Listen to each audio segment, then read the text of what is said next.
Americans buying guns in preparation for civil unrest. Paul Joseph Watson, Infowars.com, October 18th, 2010. Americans are acquiring guns and silver and food stamps at record levels in reaction to the crumbling economy. Trends indicative of a fearful public who are struggling financially and preparing for potential mass civil unrest in the aftermath of a total economic collapse.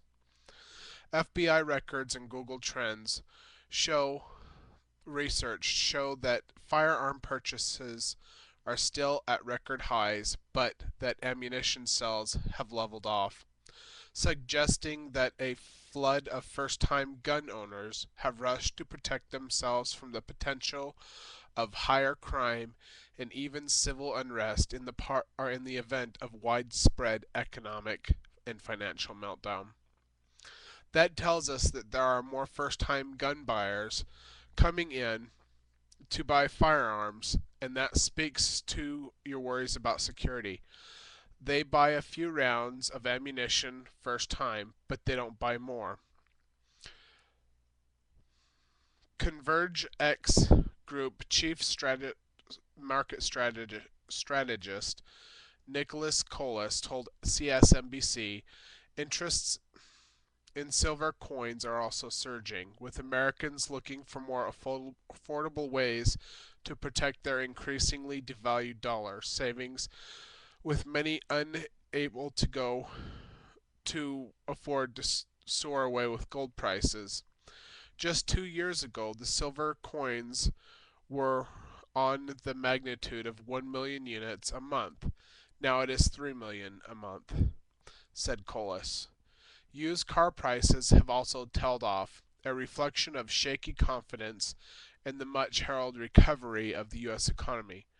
Meanwhile, Google searches for how to get food stamps have also skyrocketed.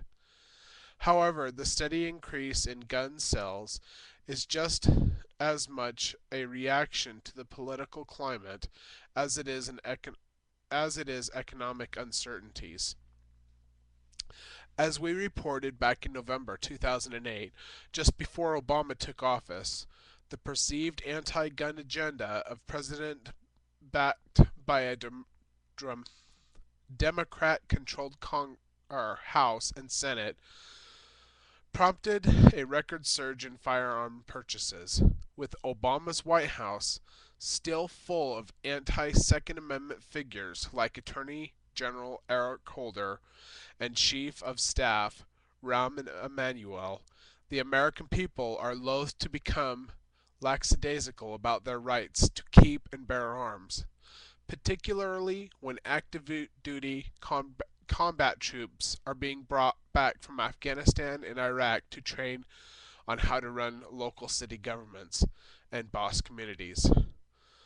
Troops are also being trained to deal with civil unrest and crowd control in the event of a national emergency. During the last such national emergency, Hurricane Katrina, gun owners were told that no one will be able to be armed. We will take all weapons. And even residents in high and dry areas had their firearms confiscated by U.S. troops, police, and mercenaries. Given the fact that every forecaster worth his salt is predicting massive civil disobedience in America once austerity measures that are causing riots in Europe fully come into force, including Obama administration's move to seize private 401k pensions, it is hardly surprising that Americans continue to stockpile weapons and precious metals in preparation of anarchy, chaos, and potentially martial law.